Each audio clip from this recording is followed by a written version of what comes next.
만나서 반갑습니다. 저는 신현수 목사입니다. 오늘부터는 예수님의 비유에 대해서 강의 플러스 설교 방식으로 전하도록 하겠습니다. 먼저 비유의 정의는 가지런히 옆에 놓다는 뜻입니다. 다시 말씀드리면 하늘의 의미를 가진 땅 위의 이야기입니다. 천상적인 의미를 가진 지상적 이야기입니다. 비유란 하나님의 나라를 우리에게 보여주는 거울이요, 하나님 나라의 주인공이신 예수님 자신을 보여주는 자기 계시입니다. 그래서 비유를 우리가 말씀을 드릴 때 꼭 네 가지 형태로 전가할 것입니다. 첫 번째는 비유의 배경과 및 문맥, 두 번째는 비유의 한 가지 요점. 예수님의 비유를 들 때는 꼭 중심 사상 하나를 말하기 위해서 비유를 들은 것입니다. 세 번째는 비유의 해석과 및 적용, 네 번째는 결론입니다. 예수님의 비유 설교는 여러 가지가 있는데요. 그것을 분류하려면 소재와 주제로 나누면 좋습니다. 가족을 소재로 한 비유, 두 탕자 비유, 두 아들 비유, 결혼을 소재로 하는 비유, 열처녀 비유, 혼인잔치 비유, 농사를 소재로 하는 비유, 씨뿌린 자의 비유, 알곡과 가라지의 비유, 포도원 주인의 비유, 포도원 품꾼들의 비유, 어업을 소재로 한 비유, 좋은 고기와 나쁜 고기의 비유, 상업을 소재로 한 비유, 감추인 보화 비유, 진주 비유, 목축업을 소재로 한 비유, 이런 양의 비유, 나무를 소재로 한 비유, 무화과 나무의 비유, 음료를 소재로 한 비유, 포도주와 부대의 비유, 가축을 소재로 한 비유, 양과 염소의 비유, 건축을 소재로 한 비유, 두 건축자의 비유, 망대와 전쟁의 비유, 재물을 소재로 한 비유, 어리석은 부자의 비유, 종과 돈을 소재로 한 비유, 불의한 청지기의 비유, 달란트의 비유, 용서하지 않는 종의 비유, 주인과 종을 소재로 한 비유, 진실한 종과 불의한 종의 비유, 무익한 종의 비유, 채무 관계를 소재로 한 비유, 두 빚진 자의 비유, 인종과 신분을 소재한 비유, 선한 사마리아의 비유, 또 주제에 대한 분류도 있습니다. 기도에 관한 비유입니다. 밤중에 찾아온 친구의 비유요. 과부와 불의한 재판관의 비유요. 바리새인과 세리의 기도 비유입니다. 죽음 이후의 비유는 부자와 나사라의 비유입니다.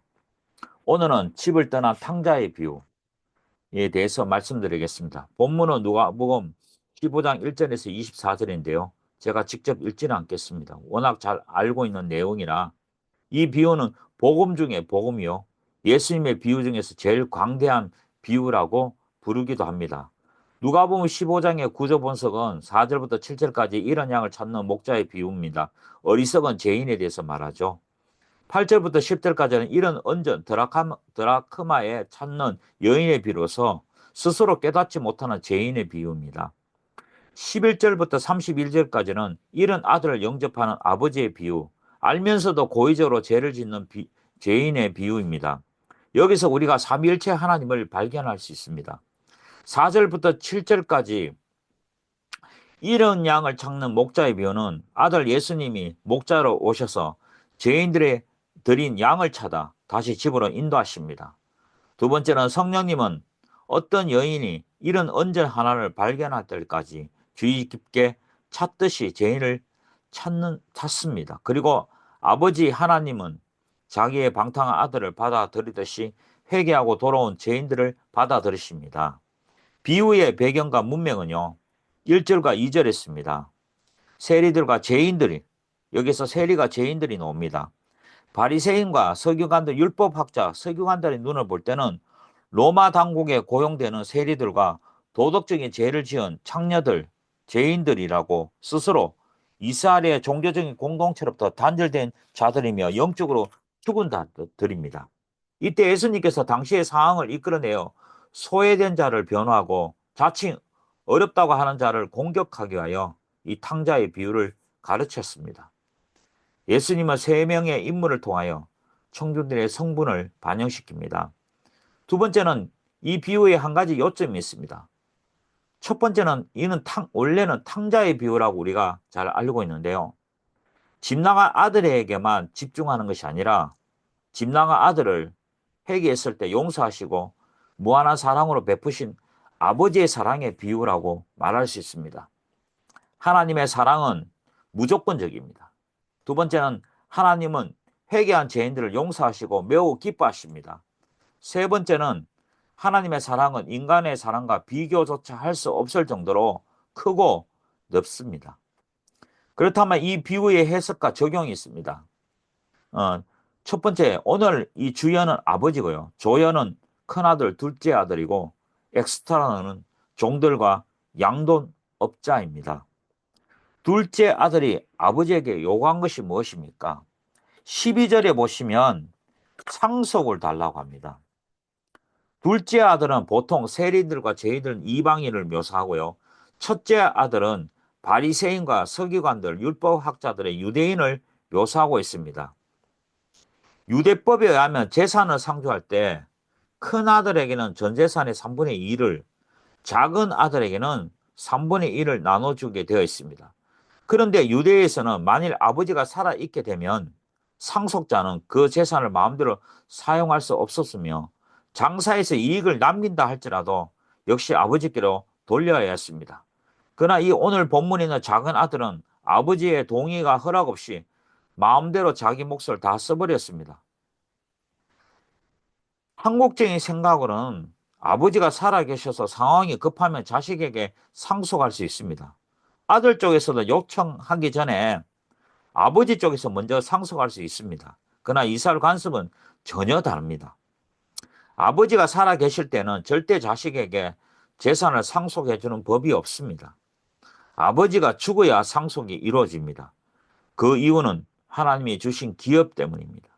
그런데 탕자의 아버지는 지금 죽기 직전이 아닙니다.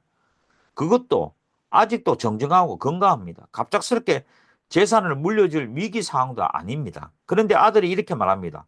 아버지, 나에게 재산을 주세요. 나에게 줄 상속이 있지 않나요?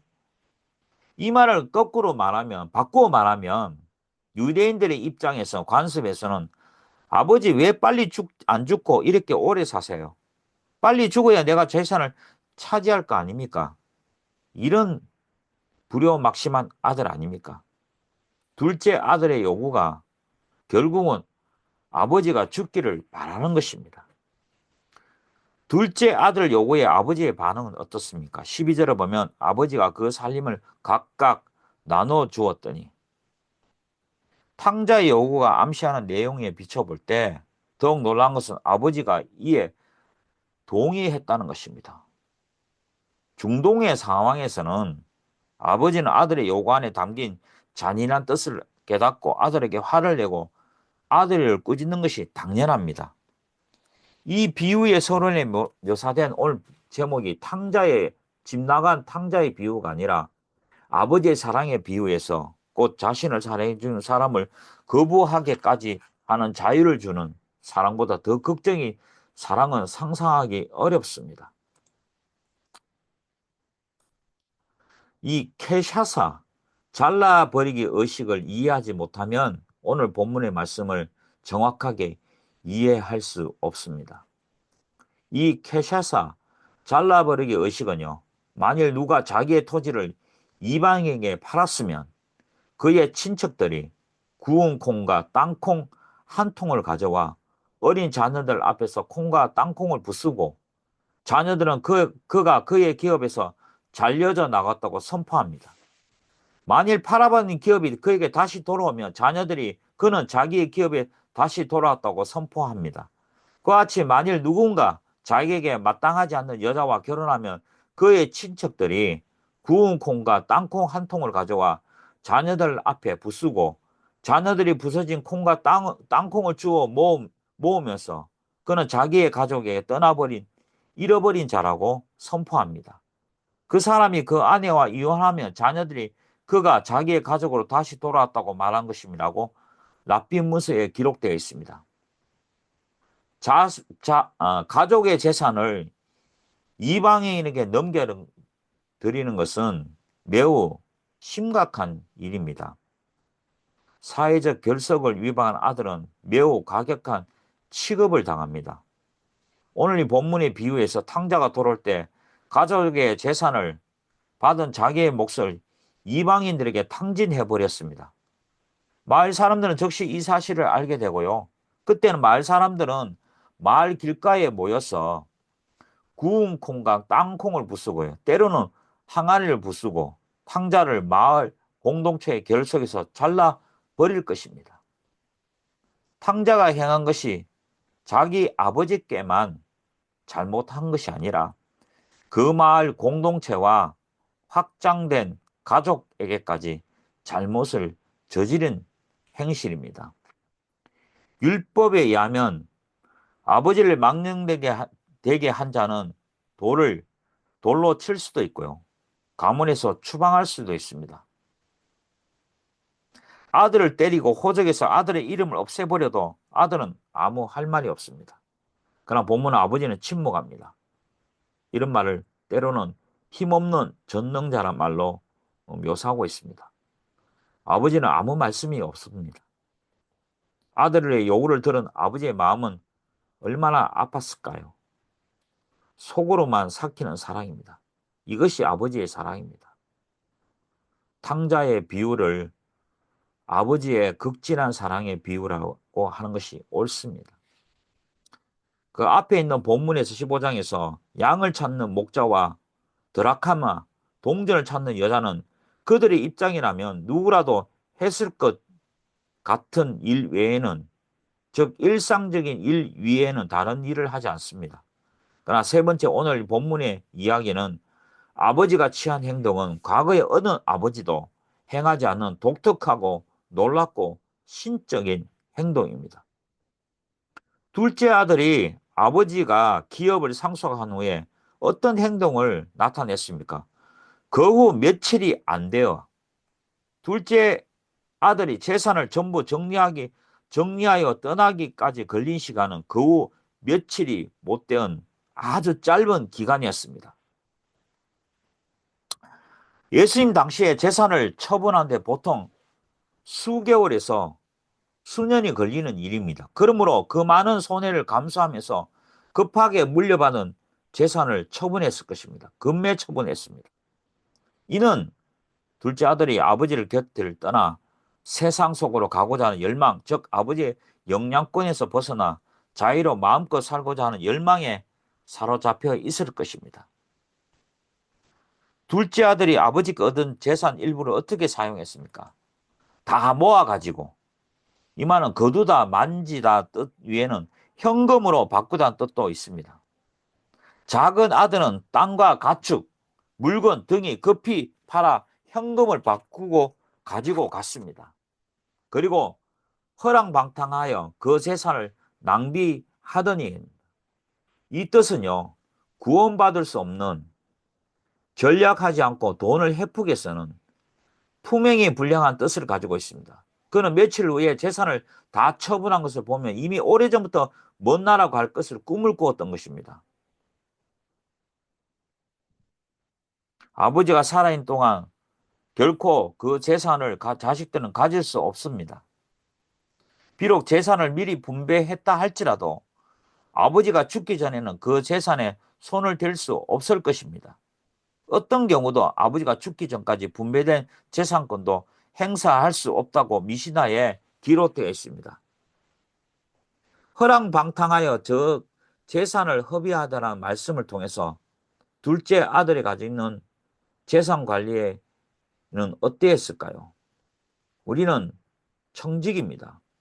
이 청지기는 관리자, 시중드는 자, 섬기는 자라는 뜻을 가지고 있습니다. 이는 주인 대신 하나님께서 맡겨주신 재물과 시간과 건강을 관리하고 주인을 시중들고 섬기는 자라는 의미입니다. 탕자의 죄가 무엇입니까? 밖에 나가 허랑방탕한 것입니까? 먹고 마시며 못된 짓을 한 것입니까? 아닙니다. 그것보다 더 본질적인 죄가 있습니다. 아버지를 아버지로 여기지 않는 죄입니다. 그러므로 하나님을 올바르게 인식하지 못하는 자, 하나님 앞에 두려워하지 않는 자는 재물은 타락으로 이끄는 촉진죄입니다. 왜 아버지는 둘째 아들을 찾아 길을 나서지 않았을까요? 둘째 아들에 대한 아버지의 부성애가 모자라서가 아니었습니다. 둘째 아들은 스스로 아버지의 집을 떠날 만큼 스스로 자신의 잘못을 깨닫고 돌아와야 했습니다. 그렇지 않으면 찾아서 집으로 데려와도 또다시 떠나갔기 때문입니다. 앞선 두 개의 비유, 잃은 양, 잃은 드라카마 비유에서는 양과 동전은 사람의 도움 없이는 스스로 돌아올 수 없는 것들입니다. 반면에 사람은 스스로의 선택과 결심과 의지를 통해 떠나갈 수도 돌아올 수도 있습니다. 결국 둘째 아들이 잘못을 깨닫고 집으로 돌아올 때 아버지는 멀리서 그를 보고 달려나가 뜨겁게 맞이했습니다. 그것은 아버지가 얼마나 애타게 아들의 귀환을 기다리고 있었는지 잘 보여주는 장면입니다. 타국에서 작은 아들 탕자가 겪는 고생은 어떠합니까? 첫 번째는 돼지 치는 일이고 두 번째는 지엽 열매를 먹고 생계를 유지합니다. 이 돼지란 이 역사를 통틀어서 유대 민족에게 가장 치욕적이고 더럽고 정오스러운 존재였습니다. 레기에 보면 음식줄에서 돼지는 굽이 갈라져 쪽발이어되 새김질로 못함으로 너에게 부정하니 너희는 이 고기를 먹지 말고 그 죽음도 만지지 말라. 이것들은 너에게 부정하니라고 했습니다. 돼지 치는 자와 자기 아들에게 헬라 철학을 가르친 자는 저주를 받는 자라고 탈무드에 기록이 되어 있습니다. 왜 돼지를 싫어하냐면 첫 번째는 위생상의 이유 때문입니다. 더운 날씨에 공기가 쉽게 상하기 때문에 그래서 돼지를 싫어하는 것입니다. 두 번째는 사람의 지성에 해가 되기 때문입니다. 고기를 많이 먹다 보면 위가 막히는 경우가 많습니다. 위는 뇌하고 연결이 돼서 위가 막히면 뇌가 막히는 겁니다. 저 또한 20년 동안 위장병을 앓고 있는데요. 잘못 먹어서 위가 아프면 항상 머리가 아팠습니다. 위가 아픈 게 아니라 머리가 더 아픈 게 더 힘들었습니다. 그래서 유대인들은 지성에 해가 되기 때문에 돼지를 싫어했습니다. 세 번째는 큰 이유는 역사적 배경 때문입니다.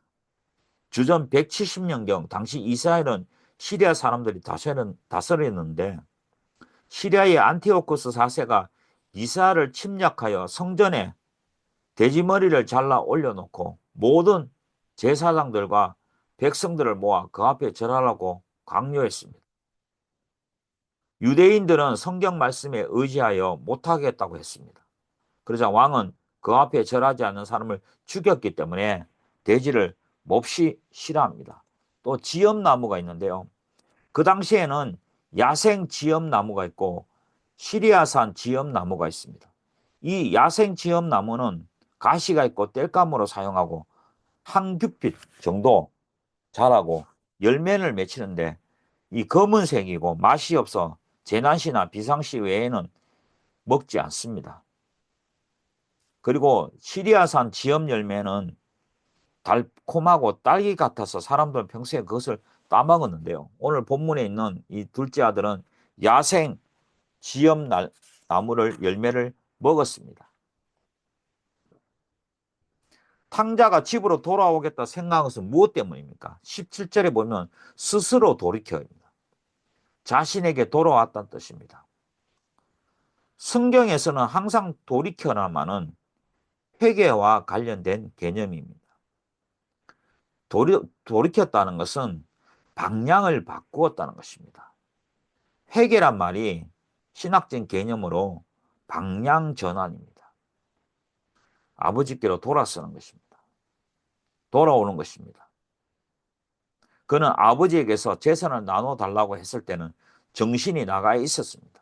그 이후 그는 자신을 떠난 미친 생활을 했고 영적으로나 도덕적으로나 눈먼 자와 같았습니다. 하나님을 떠난 생활도 그와 똑같습니다. 그는 있는 그대를 볼 수 없었고 그의 세계관과 가치관은 완전히 세속적이었습니다. 그는 비로소 자신의 죄가 얼마나 크고 책망받아야 할 것을 깨닫게 되었습니다. 참된 회개는 자신에게로 돌이킨 것이며 그래야만 하나님께로 돌아갈 수 있습니다.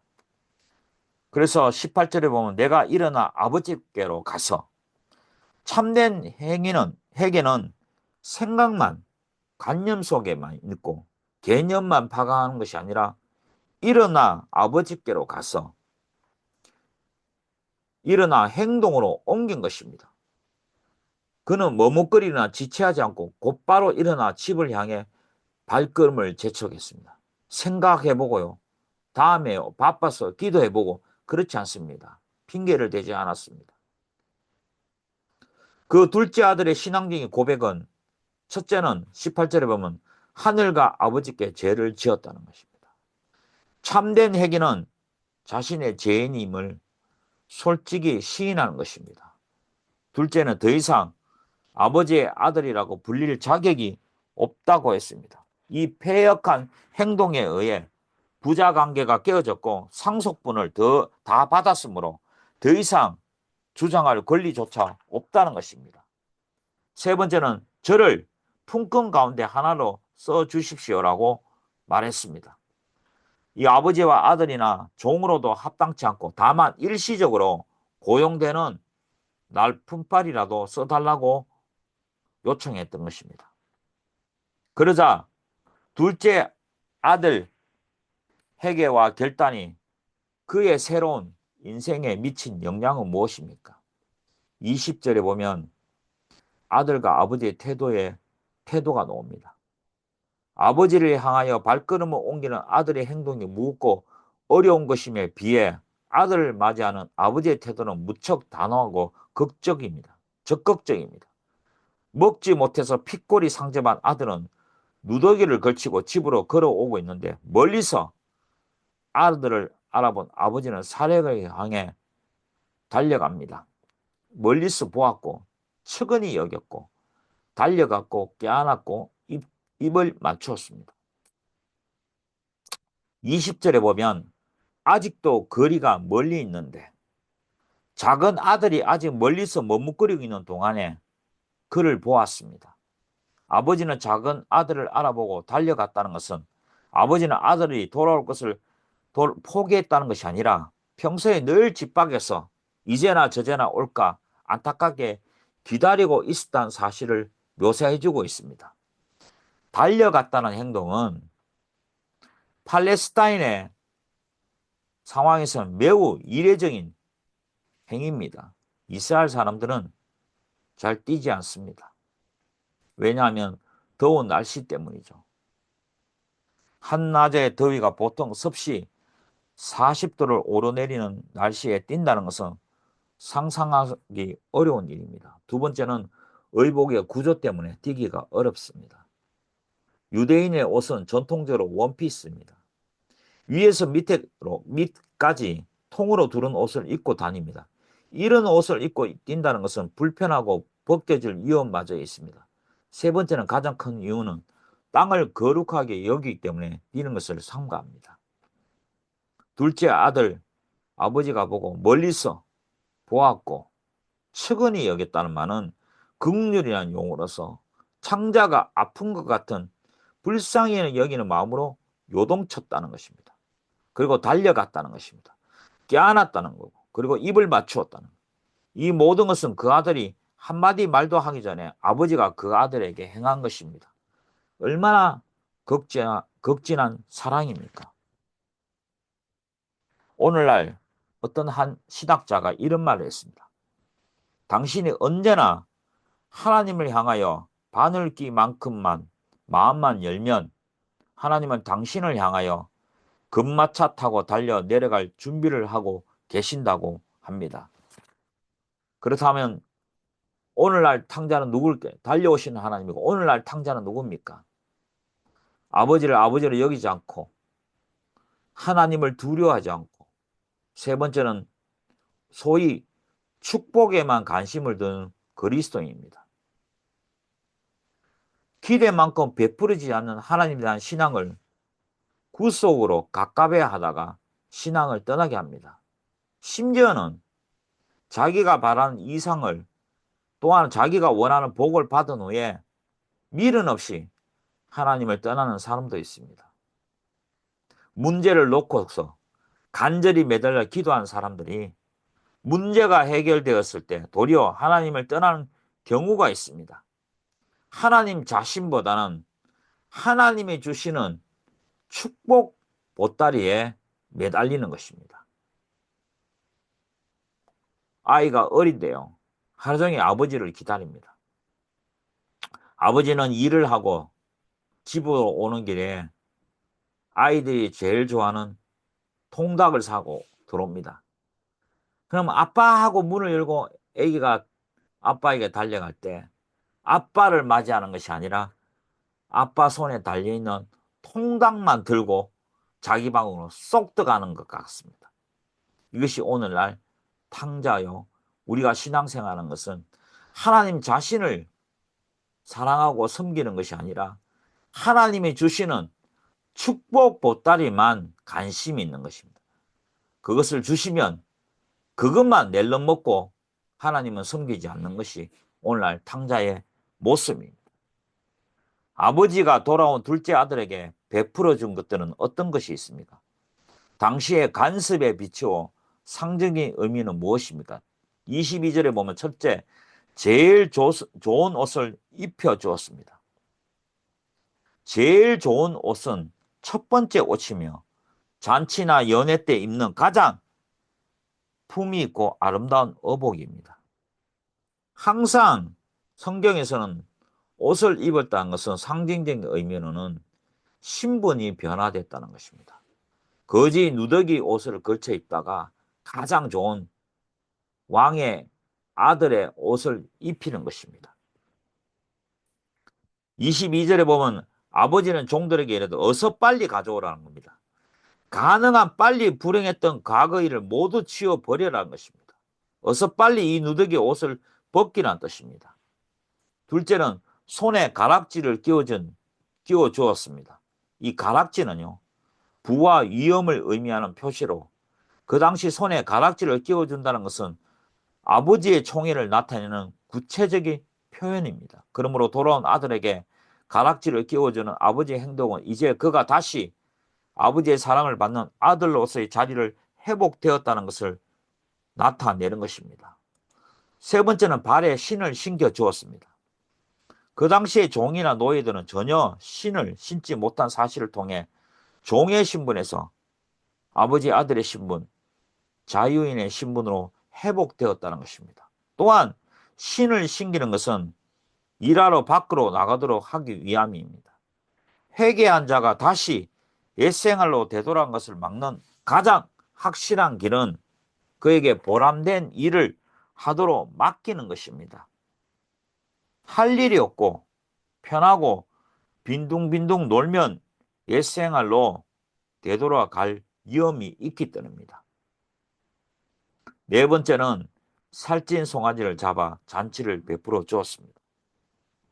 살찐 송아지 앞에 영어로 정관사 더가 있어 이 송아지가 특별한 경우를 위해 예비한 것을 시사합니다. 유대인들은 귀한 손님 올 때 자신이 키우던 송아지들 가운데 가장 살찐 것을 잡아 대접하였습니다. 아마도 아버지는 둘째 아들이 돌아오기를 고대하며 이 송아지를 키웠던 것 같습니다. 그와 같이 하나님은 죄인이 회개하고 돌아오기를 학수고대할 뿐 아니라 그때의 잔치에 늘 음식까지 준비하고 계실 것입니다. 결론적으로 24절입니다. 죄인을 구원하신 하나님의 사랑, 이 내 아들이 죽었다가 다시 살아났으며 내가 잃었다가 다시 얻었노나 하니 그들이 즐거워하더라. 죽었다가 다시 살아났으며 아들 편에서는 영적으로 죽었다가 다시 부활한 것을 나타냅니다. 유대인들은 1년 동안 자식이 집에 돌아오지 않고 연락이 없으면 죽은 것으로 여겼습니다. 아버지에게는 둘째 아들은 죽은 자식입니다.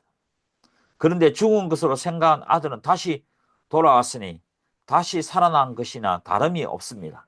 그래서 죽었다가 다시 살아난 것이라고 하며 크게 기뻐했던 것입니다.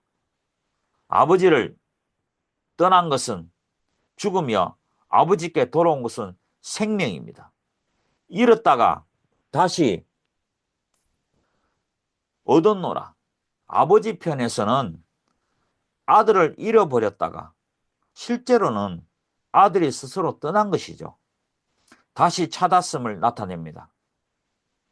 하나님 앞에서 잃은 자는 곧 죽은 자요. 회개하는 것은 부활을 하는 것입니다. 첫째, 하나님께 돌아오기를 원하는 사람은 누구에게나 회개할 기회가 있습니다. 지옥은 기회가 없는 곳이라잖아요. 우리가 육신이 살아있을 때는 언제나 회개하면 하나님이 받아주시는 기회가 있습니다.